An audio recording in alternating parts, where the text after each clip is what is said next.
Nah, it didn't work.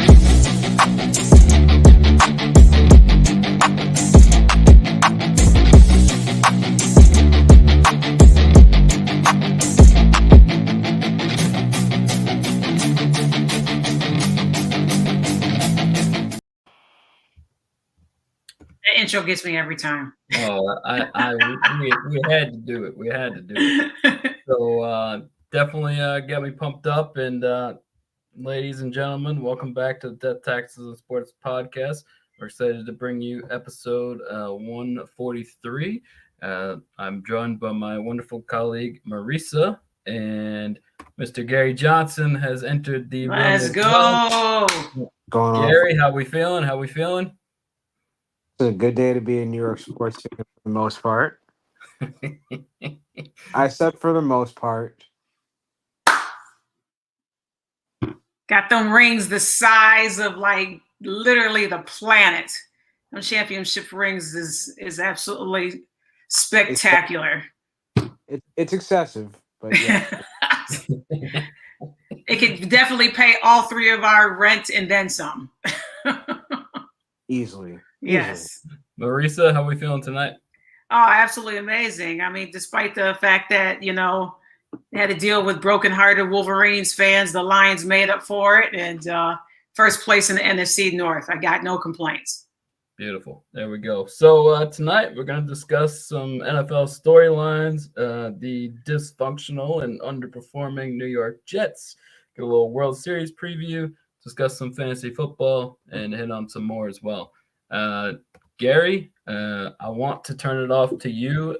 Take your time, do your thing, talk about these New York Jets, and then myself and Marisa will dive in. But want to give you the floor first.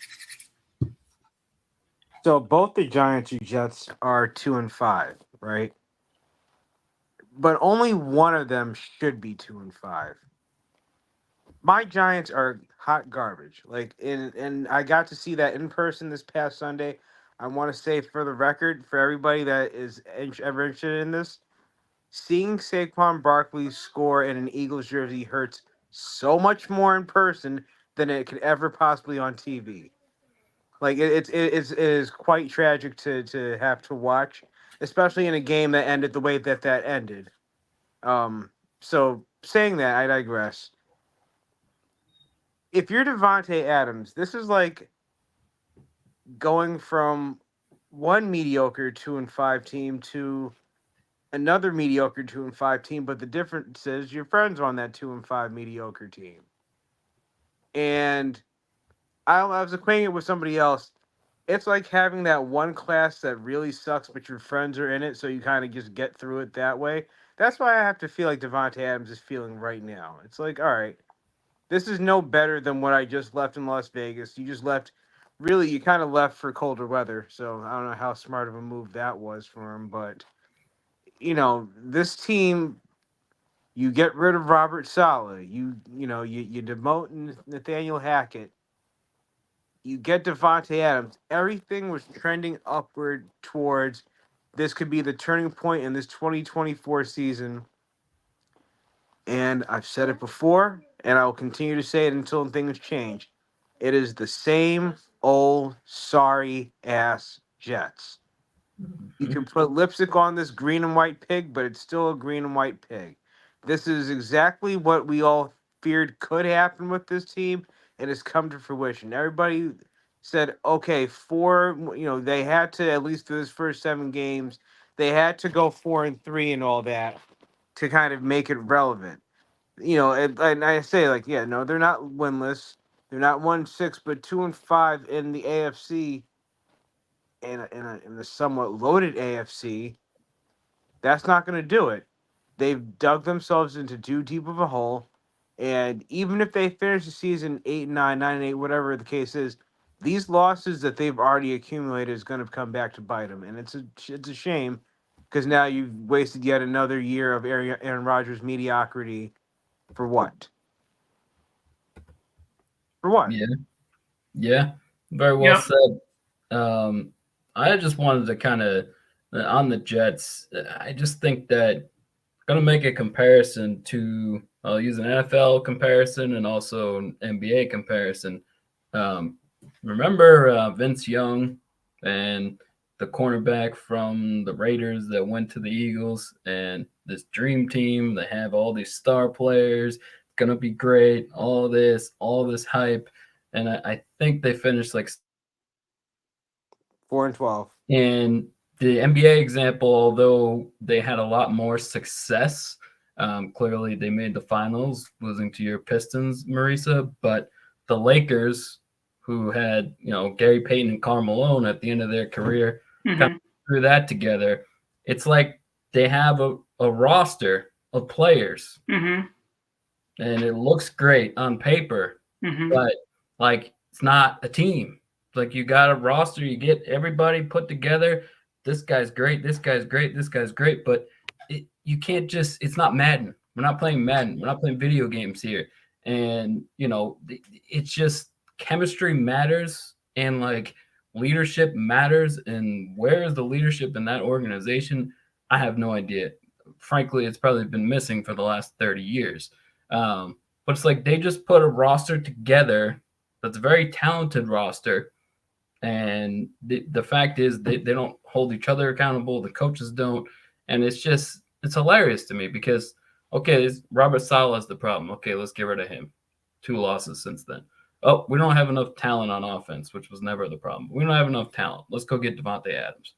You go up 15-6. Granted, Steelers, it's a tough defense, tough franchise, tough environment. You don't score the rest of the game. You're up 15-6.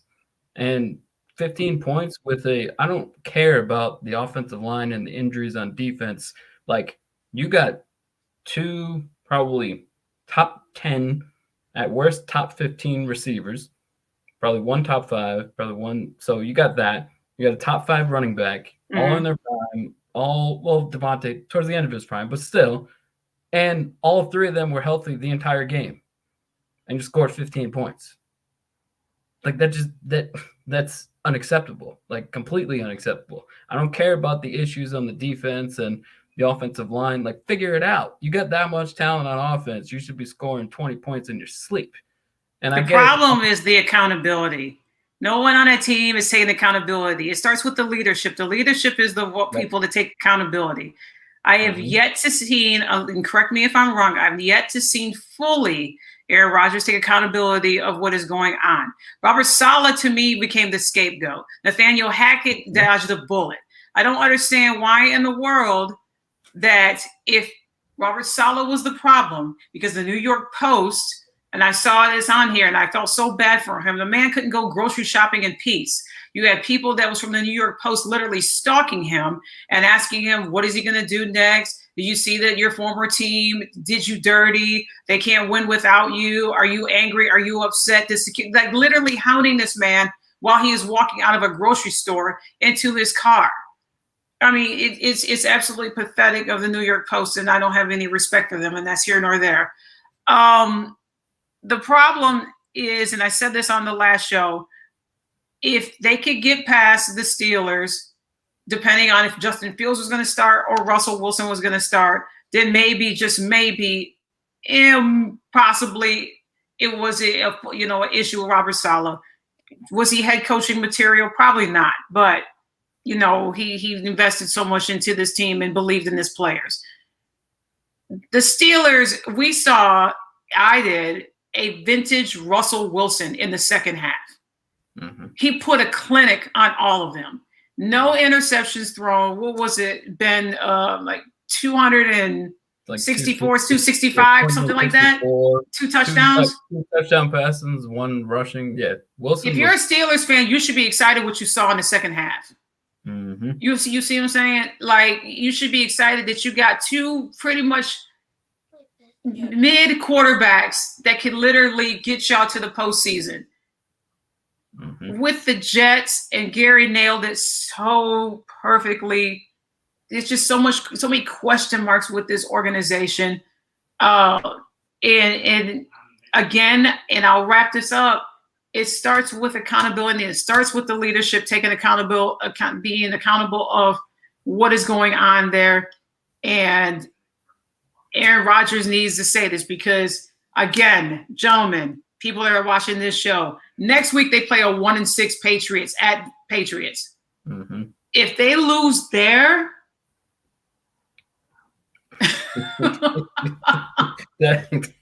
Gary, I seen you want but Marisa, very great point. Gary, so you want to make a point? I did as well, but you've been waiting patiently, so go for it. No, to piggyback what Marisa was saying, you look at, and I can't compare the two, but you look at Patrick Mahomes.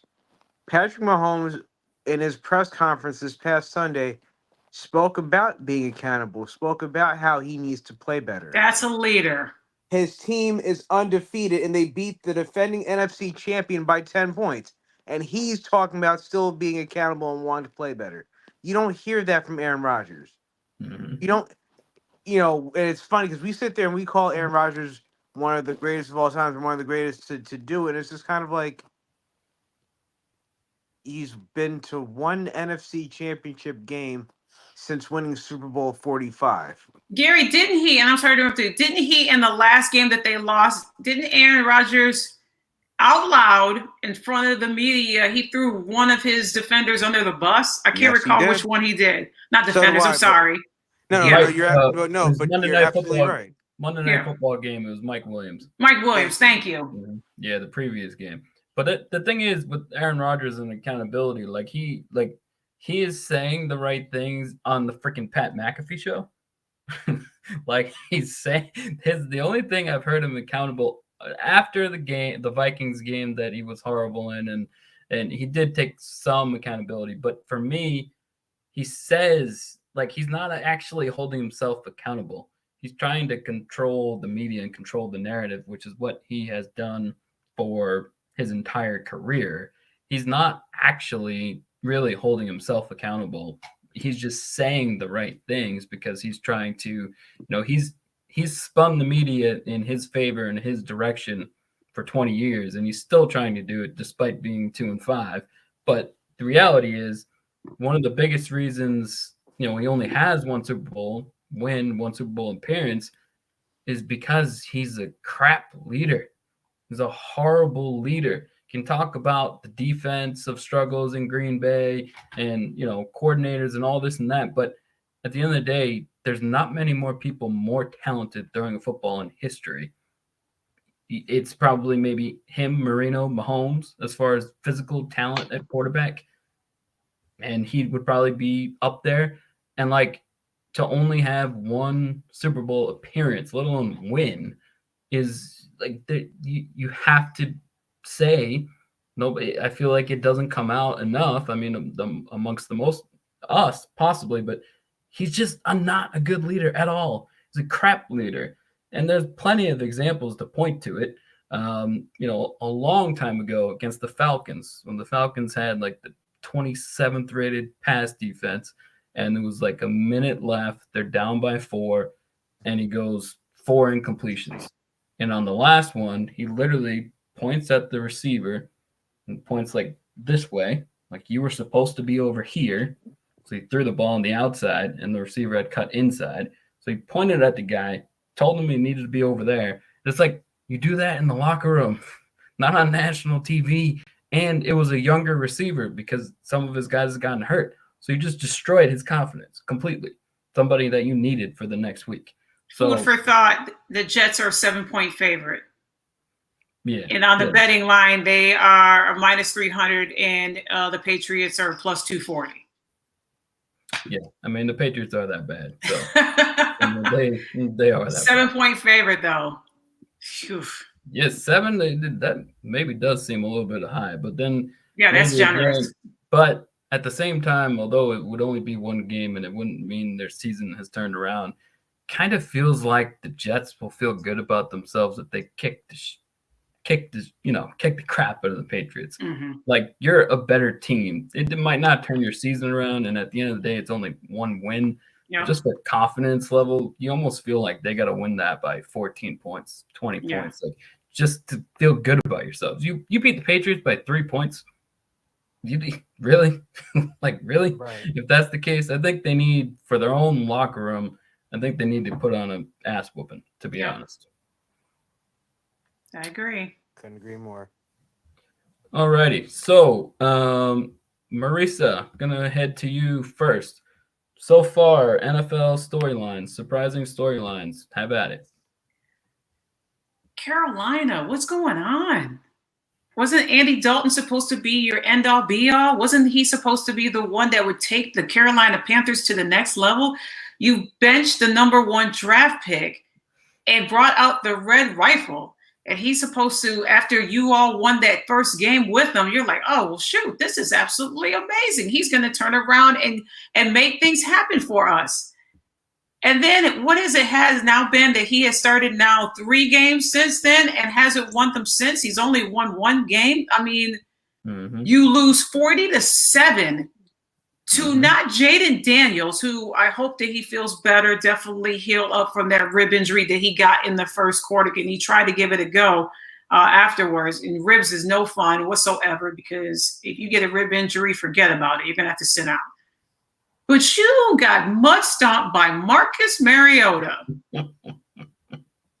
badly. And mind you, you both are like almost near the same age and almost to the 40, year mark, and, near AARP, but that's here nor there.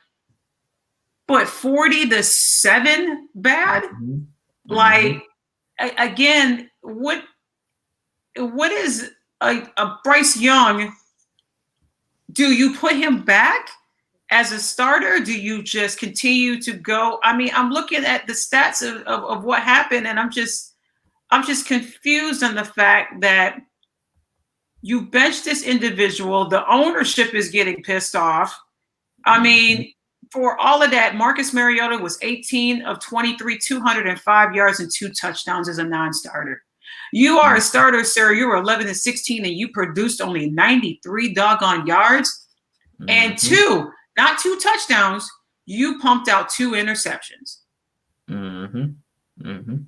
Yeah. Andrew Dalton, what are you doing? That's the storyline right there. It's like, the obvious stuff that's going on with the Jets and the obvious stuff that's going on with the Patriots and everything else.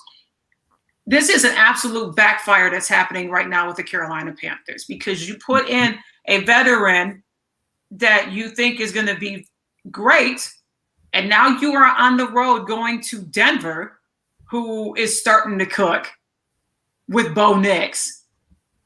And it's going to be an embarrassment where, they're favored, heavily favored with that. But so far, Andy Dalton, you are 106 of 160, 989 yards, 7 touchdowns, 6 interceptions.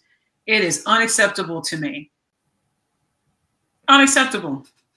So Carolina's got to figure it out. They got to figure it out fast, because if not, there's going to definitely be some changes going on with their organization. And it could be starting with their head coach. They could unfortunately face the Robert Saleh way and not make it through the rest of the season. Marisa, don't mean to interrupt, but their last 3 losses, 36-10, 38-20, and 40-7. 40-7. Which brings us a grand total of not enough points. They're like historically bad though. Their point differential is a -133. But I asked both of you all, do you bring back Bryce Young? I mean, why not? He barely went into that game that they lost 40-7. I think they were down 30. I say bring him back. I think they were down 37-0, and he still wasn't in the game. They were 1-6 in the last 7 with Bryce Young. They were 1-4 with Andy Dalton. Yeah, exactly. Like, what's the difference? But do you? And then I'll follow up with this question, and I'm done. Do you bring Bryce Young back? Part 1. And part 2, do you notice that the offense is quitting on Dalton? And it seems like it's been a trend with this offense. I feel like that if they get frustrated and they are not making the plays that they should, and they're getting mud stomped on or losing close ones or whatever the case is, that the offense just quit. Maybe it's just me, I don't know, but I just feel like that this is a trend with this offense. They'll feel good about themselves. They won that one game with Andy Dalton, high-fiving, yeah, we're awesome, everything else. They lose the second one pretty badly, and then the next one, they lose that one, and then, 93 yards and 2 interceptions. Come on, man. Yeah, that's bad. I throw those questions out to y'all. I mean, if you're Carolina, you kind of just go with whoever. You know you're not going anywhere again this season. I mean, I thought that my Giants were bad, but like the Patriots. They're in the midst of trying to figure out who they are and reestablishing their identity for the future and all that. So I almost give them a pass on this season. But Carolina's just they've been bad since their Super Bowl appearance. Like they have not gotten anywhere close to what they once were. And obviously you could say, oh, they got rid of, Cam Newton fell off and Christian McCaffrey, he got hurt and then ultimately was traded to San Francisco, all that good stuff. Like, but they've been a historically inept franchise, with flashes of brilliance. And no, they are just an overall league wide disappointment. I just say you kind of play Bryce Young, see what you have, because right now he looks at best as an emergency third or fourth string quarterback. But let's see if he can play his way into being a serviceable backup. That I don't know. Let's take a look at Baker Mayfield, for example. Mm-hmm. We all had him on the outs a couple of years ago. He was supposed to be the man in Cleveland. Didn't happen the way it was supposed to happen. He becomes a bit of a journeyman. He has a flash of brilliance with the Rams that won, I believe it was a Sunday night game or Monday night game, one of the other, where he led them to a win, and it was kind of an out of nowhere type victory. And he's parlayed that into being in a good environment, excluding last night, a good environment, following in the footsteps of a legend, because you remember he's the quarterback after Tom Brady, and he led them to one more win than Tom Brady led them to the season prior, in a playoff berth in a home game. Like, these are things that you have to go the right environment. So if you're Carolina and you're Bryce Young, see what you got, and then let him go, and perhaps the right environment, he might actually be that good quarterback that we all thought he could be. I just don't want Carolina to get another number one draft pick. I don't. I really don't, because what improvements did they have since they drafted Bryce Young? You know what I'm saying? So now you're competing with the Patriots, the Titans, the Giants. I mean, come on. You should forfeit your first. If you end up getting it, you should forfeit that pick, in my opinion. Or you do what you did with Chicago. You trade and you hope to get your quarterback of the future through the trade market, and see what happens there. There you go. Yeah. Gary, any storylines so far this season you want to touch on? I mean, we could talk about all the injuries left and right all we want to. Obviously, horrific injuries this past weekend with Deshaun Watson, which I don't even want to go down that route at this point. Obviously the Chris Godwin injury. I just want to say something real quick about this, because I hear all the nonsense and the crap about Todd Bowles. Oh, why did you keep him in the game when it wasn't realistic for them to win? Baltimore's defense gave up 31 points and an onside kick in the fourth quarter. There you go. Thank you. Exactly. They lost by 10. It wasn't like, I hate to go back to my shitty Giants, but it wasn't like it was 28-3 when the fourth quarter started and it was like, all right, it's a wrap. If that was the case, then that's absolutely on Todd Bowles. but they were within striking distance literally until probably the last 4 minutes of the game. Yep. Yeah, when they got that possession, the last possession where he got hurt, there's a minute and a half left. They're down by 10. Mm-hmm. So I mean, it's very unlikely with no timeouts and needing another onside. And then he got that injury 43 seconds left in the game. I mean, come on. Is it impossible that they could have won that game? No. But yeah, like I said, Baltimore's defense wasn't like they were some world beaters. Mm-hmm. They gave up 31. I'm sorry, that's one of those situations where you roll the dice, and unfortunately for Chris Godwin, it ended up in the most catastrophic way possible. But as you both said, that could have happened in the first minute of the game. Correct. No, I think he that could happen in their first offensive series. I think he deserves more blame for playing Evans, to be honest. And even that, I'm like, I think yes, he was compromised going into the game. You're absolutely right, but I think they're looking at that game last night as, they have to kind of it's a measuring stick game. Yeah, for sure. I think that they were going to go in there and beat Baltimore? No. I think Baltimore is clearly the better team, but you got to show what you have against these teams if you want to be considered a threat. You looked at the NFC South going into last night. It was a race between Atlanta and Tampa Bay. And prior to last night, Tampa Bay had a slight edge. Mm-hmm. Yeah. I don't think they could survive losing Evans and Godwin, especially Ian. I know Evans is expected back, after week 11 after the bye, but they're not going to survive that. I think, as I said to you guys through the chat this morning, this is Atlanta's division to lose at this point. Mm-hmm. So, if anything happens from that point, then that's on Atlanta for giving that up. But this is their division straight up to lose. But overall, I think the biggest disappointment for me right now is San Francisco, and I know that there's injuries there, yes, but you can almost apply the same argument I just made about Tampa Bay and it being their division to lose to San Francisco in the NFC West. Mm-hmm. Like, they've kind of been running roughshod in that division the last few years, and you would think, injuries or not, they would survive that, but that kind of speaks more to management. It speaks more to team culture. Kansas City has all these players injured left and right, people that you have never heard of before. Mm-hmm. They're undefeated. Mm-hmm. That's organizational culture. Mm-hmm. They ain't nothing else but that. Correct. Look at Pittsburgh.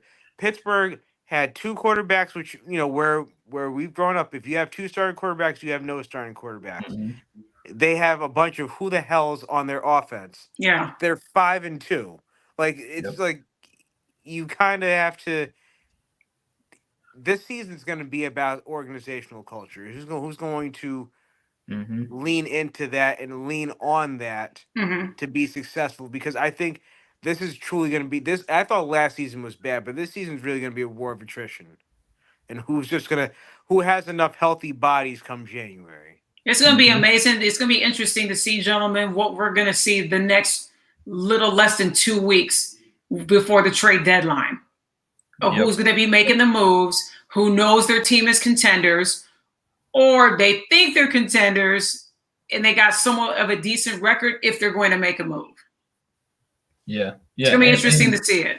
Just to your point, Gary, as far as culture goes, like, I'm just looking at the standings right now, like top of the AFC, just in general, Chiefs, Bills, Ravens, Steelers. Talk about stability, leadership, culture, like all of the above, right? The Lions in the NFC are at the top. Obviously, Campbell's built a great culture there, of course. And then the Packers, I would say, have a pretty good culture as well, good organization. They obviously can, churn out quarterbacks, but the best teams have stability, have structure, have culture. Like, that's another thing about the Jets. They don't have any of that.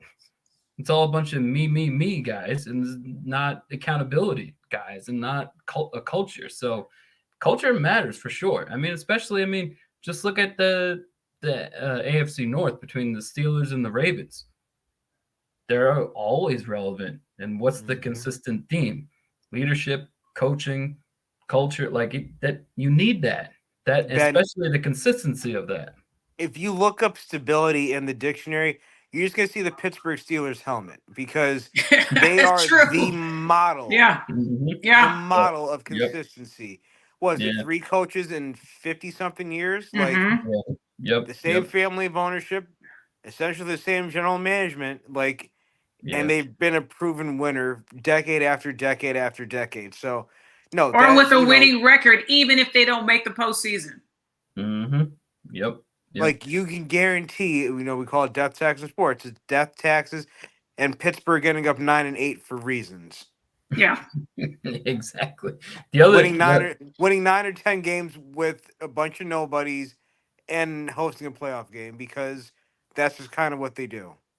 yeah, for You said sure. about the 49ers. We'll see how they're going to be when they host the fresh off of the bye Dallas Cowboys. I don't care who's healthy. Think about the whoop our ass again. I don't even care. I don't care. Maybe. Jawan Jennings, he'll probably be back. Debo just got released out of the hospital. He's gonna be fine. Jordan Yep. Mason, like it's a mental block. First of all, Dallas, the point differential is like -46 or something. Yeah. They're not a 3-3 team, and it's a mental block. And the 49ers, I don't care about their injuries. They're still much better than Dallas, regardless of who plays. We need this win so that Papa Jerry doesn't go on a radio station and have an epic meltdown as he did last week on our Jay and Shan show. I say let him.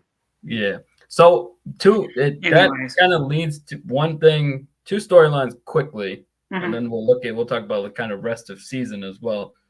And so far, Jaden Daniels has been great, has been amazing. I mean, he got hurt last week, but like 5-2 record with Washington, first place in the NFC East. Nobody had that, and number 2 in the entire league in QBR. Like that's he's done extremely well. And then Derrick Henry. I mean, Fountain of youth. We see it, we see it. But just the stats to add context, a tiny bit of context. He has 206 more rushing yards. We're seeing a healthier, 206 more faster Derrick Henry. And he is committed. Better weapons, better quarterback play, like. I mean, he all around better everything, better nutrition, better workout regime. Like he wants to be that key contributor for the Baltimore Ravens, and he's delivering. 100%. Speaking of Jerry, he made himself look like more of a clown than he already is by what he said earlier today about Derrick Henry. He basically said that he wouldn't have the stats that he has if he was in Dallas, and he wouldn't be as successful as he was because we don't run that system. Sir. Like, bro, you're just looking worse and worse and worse by what you say. Question. So you're gonna let a once in a generation talent like a Derrick Henry be stifled by your offense because it's not how you want it? This is why you haven't won a championship in 28 years. Oh, it's shit like this that makes people go, this is why you can't win in Dallas. You can always be flashy. You'll win 10, 11, 12 games. You'll always be towards the top of the mountain in the NFC, but you will never get to the top because your owner / general manager / biggest cheerleader doesn't know how to get the hell out of his own way. Like it's statements like that. You're just doubling down on trying to yourself when you know that you're wrong. Everybody knows you're wrong. You know you're wrong. But you don't want to admit that you're wrong. Worse and worse week by week. Every question they ask about Derrick Henry, every time he talks, it's like you already were like 10 feet below the ground. You're just adding more and more and more dirt to it. Like he lives in Dallas, trains in Dallas, wanted to play for Dallas. We didn't even call him. Forget about working him out. We didn't even call him. No, because if you did, then he would have to follow. It would be the same exact thing that he would have done what he's doing currently with Ezekiel Elliott, and that's we're holding him. We're gonna wait. We're gonna have him wait. Wait for what? Exactly. That's the question I still want to know. What did you have? What were you doing having him wait for? Jerry, sir. the Grim Reaper is undefeated, and he's coming real close for you, sir. So What is I don't it? know. Who sent the post that said that by week one, 24-10 over the Yeah, Cowboys? over Dallas. Yeah, I seen that, and I seen a worse one. It was like 40. It was almost like I think it was like the Lions score was like 47-9 by Oh, week. jeez, oh, please. Mhm. But the thing is, like, real quick on Dallas, since we're talking about it, like, Dak is not the quarterback that you can consistently win with by throwing 40 times a game. Mm-hmm. There's not many of them in history. They're Period. not. There's not many of them. Dak is not that guy and will never be that guy. The best that Dak ever looked was when it was about a 50-50 split. Yep. And ever since they paid him the previous contract and now the new one, they're like, we need to justify that. We need to justify the contract. And they pass it 65 to 70% of the time. Like, Dak is not that guy. There's not many in the league, even right now. And there's not many in history that can consistently win throwing the ball 40 times a game. We'll see if he's that guy at Sunday Night Football. So that they made plenty of mistakes, but Dak is a very good quarterback, but you're asking him to be more than he is. Mm-hmm. This is what it boils down to. He can't do that. He can't win consistently throwing it 70% of the time. Right. But we'll leave that alone because I don't want to keep going down there. Rest of season storylines, quick for me. It's kind of like the NFC North. Like, how many teams are going to make the playoffs? Like, you got the Bears at 4-2, Mm-hmm. Vikings obviously 5-1, the Lions 5-1, and the Packers 5-2. So, how many of those teams are going to make the playoffs? I think it is a good one for me. It's never happened where all four have made. Probably won't, but that would be kind of a cool story if it did. So the NFC North for me, and then I want the obvious one. Are the Chiefs going to three-peat? I mean, rest of season. I mean, that's one of the biggest ones. So for me, Yeah. I think for me on a personal scale, how much longer do we stick with Daniel Jones before we bench him in favor of Drew Lock and help protect him so we can get rid of him? Because like I said, I saw the bullshit in person. I Mm-hmm. saw it live with my own two eyes. Mm-hmm. 14-21 for 99 yards. yeah, I'm watching a man who I don't know if it's Brian Dable, who won't let him throw the ball more than 15 yards down the field, or if he actually just cannot do it himself. I'm leaning towards the latter and because meanwhile, that was against an Eagles defense that was bottom 10 in a lot of categories. and lost players during the game too. So it's like no, So they had no. Granted, Philly was still better, but like it should not have been a 28-3 no, blowout. So I'm wondering how much longer we're gonna watch this mediocrity continue and cheer for 15 for 22 for 98 yards and maybe an interception. But on a grander scale, yes, the NFC North is definitely the story to watch. I actually think three of the four teams get there. I think Chicago kind of tails off towards the end, but they'll still have a winning record. For me, I want to see how long this lasts in Minnesota. I want to see exactly like, is Sam Darnold actually good? Because I mean, yes, you when you have a Justin Jefferson on your roster at your disposal, it makes life a lot easier and more fun for you, I'm sure. But we talked about organizational culture. You called you called the Jets out on this because he could be doing this for you. him and Geno Smith, two Mm-hmm. quarterbacks looking Smith could be doing it. pretty damn good. Not on your team. The fact that you had, let's see, who made the playoffs last? It was Gino, it was Joe Flacco. I mean, obviously Sam Darnold didn't make the playoffs, but I'm like, you're seeing all this success, and all these quarterbacks that I've named have all been a just quarterback at one point or another. So Mm-hmm. it speaks kind of to them. Like you're.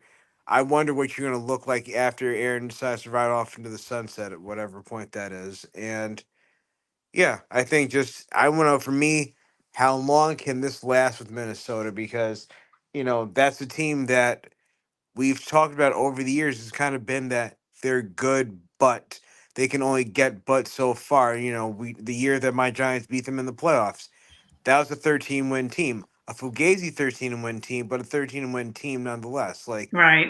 at some point, you've got to get out of this losing in the wild card, losing the division round. You have to kind of be, if you're going to be a player, this is the time to do it, especially with having such a hot start to the season. So yeah, that's my as far as the overall NFL, that's the team I'm looking at and seeing exactly like what they're going to do or what they're going to be, or if they're just going to go back to kind of being who they've always been.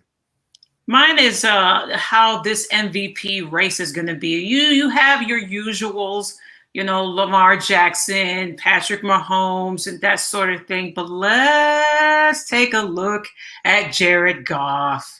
And I'm not just saying that because I'm a Lions fan. I'm saying that because the numbers there speak for itself. Ben, correct me if I'm wrong. He has, if you don't mind, would you look up his QBR and his passer percentage rating? I want to say it's in the high 80s. So it's his last 3 games that they have scored, I think, 18 touchdowns, and he has 16 incompletions. Mm-hmm. I think it's something like that. Near flawless. I believe he was 22 or 25 in the last game, and 220 yards. Last time, go ahead. Number 2 in QB rating. QB rating, yeah. QBR is lower. My guess is because of sacks / fumbles. Yep. But I mean, let's say that again. The last 3 games, they've scored 18 touchdowns. He has 16 incompletions. Mm-hmm.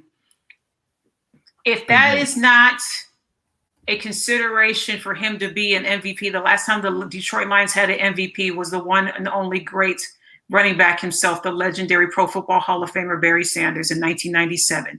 That is the last time Detroit Lions had an MVP on their roster. It is time to put some respect on Jared Goff's name, not just a chance, but an actual MVP consideration. If the season ended today, I would say that he would be one of the top 3 people to be MVP, let alone win it. Because the numbers. I know. Ahead. Sorry, Marisa, but I really don't understand Mahomes being number 2. Like, they're 6-0. Okay, great, but he has 8 touchdowns and 6 interceptions. I don't understand how he's number because 2. Of the fact that they're undefeated. But like that's not MVP. That's what many of these analysts on all these sports shows and everything else. And I'll make this last point because I got to step out and do some recording and such. But that's what the big thing, and they'll dangle that shiny carrot with the stamp of the Chiefs logo on it because they are 6-0. That we have to consider the fact of what Patrick Mahomes is doing, along with this Chiefs team, and they're 6-0, and the changes that they have made through the injuries that they've had and the people that they have picked up. It turned around their offense and everything else. I mean, we're seeing still low numbers out of Travis Kelce. But the rest of this offense and this defense is making it work. And I mean, Andy Reid is a genius, 100%. But nevertheless, it is something that people need to consider of this. And it is something that is so wild to me as a Detroit Lions fan, Ben, is that we have been the ridicule of jokes for so long. And for me and many Lions fans that I have talked to, that follow me, that had, that been on my other platform and all of that, it's just different for us to receive compliments. Yeah. We're not used to it when you have had 15 plus years of, oh my gosh, y'all are a joke. You're never going to win a game. You're never going to go to a Super Bowl. You're never going to do all these things. And then the last 3 to 4 seasons, oh, hold up. Who's this little team out of the Motor City that's got a good coach, that's got a quarterback, that, oh my God, what is that thing called? They got a defense, that you're not hearing the same old Lions, that their whole, what we talked about on this show and the last show, the culture has completely changed. The environment is completely changed. The players are buying into the system of Dan Campbell. And what Brad Holmes has done with his team, and Sheila Ford Hemp is like, y'all, you're running with it. This is the culture that we've wanted for years. Making amends with Calvin Johnson, getting him in the Ring of Honor. So many things and so many intricacies that's happening with this Detroit Lions organization. But to sum it all up, I just know that the way that this team is going with the quarterback of Jared Goff, if the season ended today, his name should be in the consideration for MVP. Yeah, absolutely. I got no problem with that at all. He's up there. There's no doubt about it. He's up there. 100%. Marisa, we appreciate your time, everything that you are doing. Keep up the great work. We will always root for you and always support you. So thank you. Sorry to all the Mets fans. It was a magical run. Hopefully next year something can happen. I know it was heartbreaking. Yankees in 6. Thank you. Yankees in 6. All right. Leave with that. That was for you, G. Thank you so much for that. Yankees in 6. MVP, Juan Soto. I like it. And that's perfect segue because that's where we are going to go now. Gary, I will let you lead the way. Give me one or two storylines from the Yankees perspective. I think one of them has to be the obvious one is, can Aaron Judge be, as captain, the leader and the reason why they win a 28th championship? For me, I don't need him to do that. I don't care that he does that. If you tell me, I said it to you guys through the chat earlier this week. Giancarlo Stanton is exactly who we want Aaron Judge to be during the playoffs. Aaron Judge is exactly who we want Giancarlo Stanton to be during the regular season. But I don't think they need to be both at the same time. If you tell me that I can get a historic and epic season from Aaron Judge during the regular season, and then Giancarlo Stanton finds the fountain of youth and plays his ass off and hits dingers left and right, I'll take that. As a Yankee fan, who cares? Any real Yankee fan, would it be nice that Judge was the reason why they won the championship? Sure. But let's go to a different sport. Let's go talk about the Golden State Warriors. Do you think that Steph Curry truly cared about not being Finals MVP for those first few championships? No. He cared about being an NBA champion. And yes, he won a regular season MVP. Again, kind of like Judge. But was he the reason why they won championships in 2015 and 2017 and 18? 15, yes, but that was more of a team effort. 17 and 18 was definitely KD's. And then he got his one in 2022. But the point is, he didn't mind having to be the second banana to somebody else. And I really do believe that Judge is in that mindset. He's got his money. He's got the ringing endorsement. He is a beloved Yankee today, tomorrow, and forever. Like that has been firmly established. So it'd be icing on the cake if he can be the reason why we win and he can be World Series MVP. But if not, I don't think any of us are going to care. We just want we want to parade down the Canyon of Heroes more than we want Judge to be the reason why. So for me, I look at that as a factor. Can Judge be that guy? Or can Stan continue to keep this momentum? And then really the other storyline, this is for both sides, is pitching. The Dodgers pitching is horrible if you really look at it. Their bullpen's great, but their starting pitching is basically non-existent beyond Yamamoto.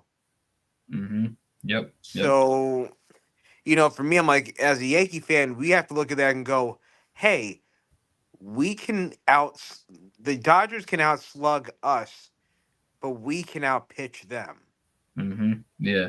And if you keep the games, see, you look at how they beat the Mets in the NLCS. high scoring affairs, a lot of runs scored. If you limit the runs being scored, then you can win this series, and really you can win this series easily. I'm with Marissa. I think Yankees in six is the likeliest scenario.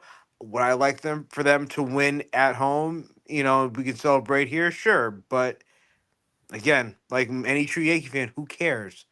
Win number Yeah, 28. absolutely. And Judge, frankly don't need a lot from him. It doesn't appear, but I did have to. I did. So the last two playoff runs, 2022 and 2024, it's a total of 18 games that he's played thus far, and in those 18 games, 10 for 67, which is 149 as a batting average. Mm-hmm. 18 games, 9 RBIs, 4 home runs. So like there is a component of if they win, is that all forgotten? Absolutely. Of course. But it's also like, you're kind of like, you know, Peyton Manning territory here, where you're great in the regular season and then the playoffs kind of fall flat on your face. Now, if they win, probably doesn't matter. But if they don't and he underperforms again, then there will be, some conversations to happen for sure in New York and nationally. It is kind of curious to be that good in the regular season and then just really not good in the playoffs. It doesn't really make sense. It's kind of like the batting. It's almost like Clayton Kershaw, but the batter. It's like the batter Yeah, version. It's the batter basically, version of Clayton Kershaw. Kershaw is dominant in the regular season and is nowhere to be found in October.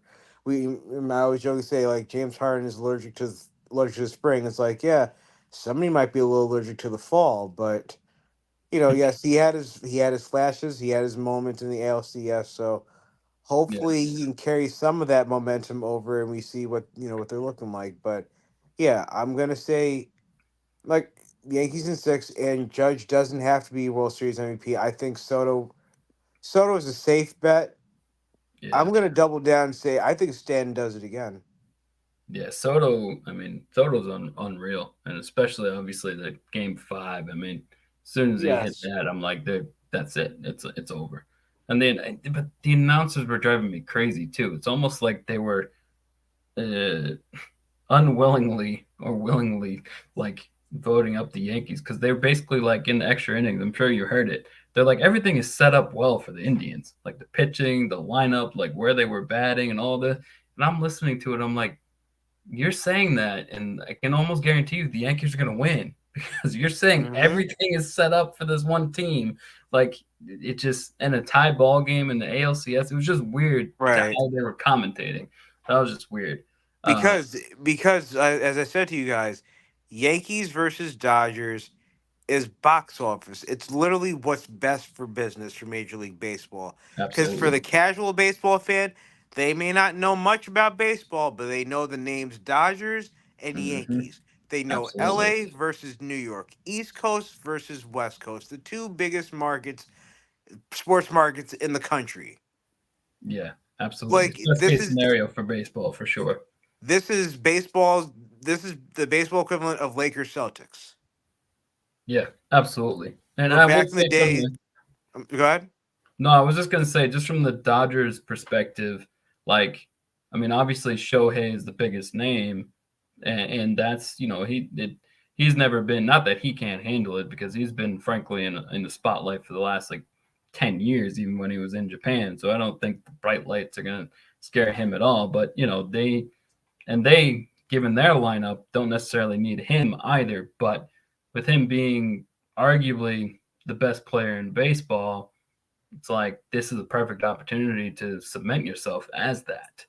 So This I think he's got a great opportunity to, really be like, I am him. I am the guy. And we won because of me. this is literally jumping sports again. This is the LeBron Kobe matchup that we never got in the finals. Hmm. They Yep. remember they back they did Keenan Thompson played the puppets and all that, and they did the commercial, the LeBron puppet and the Kobe puppet, because they were gearing towards that. And then Orlando upended all of everybody's plans the next Hmm. year, and then Boston the year afterward. But it was the league wanted LeBron versus Kobe. This is the closest thing that we'll get to Judge versus Otani. Like Yeah, for sure. this has the makings to go down as an all timer, as a true classic in the sense of the word. Yeah, absolutely. The other thing to kind of watch just in general too is Freddie Freeman obviously has not been the same since his injury, and probably is still not going to be, that good. But they don't need him given, but anything that he could do for them would certainly help them. Absolutely.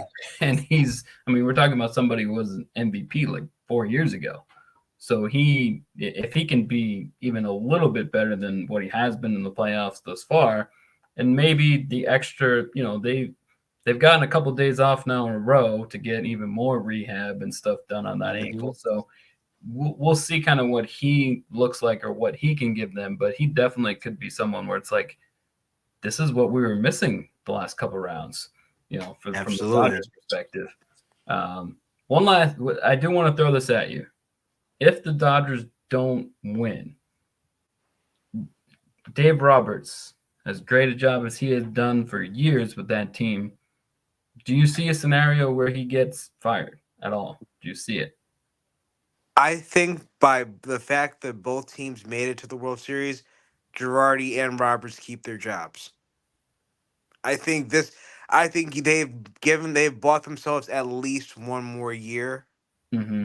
because if you would have told me the Dodgers lost to the Padres in the wild card in the divisional round, Yep. or if the Yankees lost to the Tigers or the Royals, sorry, the Royals in the first round, whatever the case is, Mm-hmm. then the arguments, the noise would be even louder. I think Dave Roberts would be gone. I think there would be more people begging on the door of the Yankees to say, "Hey, you know, Aaron Boone's got to go." I think them getting to the World Series, both teams getting the World Series, has essentially, I don't want to say exonerated either man, but it's certainly allowed them a little more A little bit of grace. leeway. Yeah, a little Yeah, a little leeway. more leeway, a little more grace. I think if the Yankees go back to what they were last season, which is 82 win team and not very good, then yes, you have to get rid of Boone. If the Dodgers go into next season and they don't have a good season, Roberts has to go at that point. But no, I don't see any coaching changes. If anything, whoever wins is going to end up getting a new contract, Yeah, because then for sure. to the analytic nerds and all the, everybody that has said, "Oh, this is how we play." These are two managers who manage in the analytic world, and they will be rewarded as such. Yeah, for sure. No doubt about it. Um, I agree with that 100%. And it's definitely going to be a fun matchup. I know it's one that, baseball wants. And like you said, anybody can understand Boston, New York versus LA. So it's definitely a good one. Good matchup for sure. I will agree with Marisa. I do have the Yankees in six as well. And was that your prediction as well? I'm leaning towards it. Like, I know the cheap thing to do would be Dodgers in six, Yankees in five, but I'm leaning towards the Yankees in six. As much as I want them to win here, I don't care win in LA.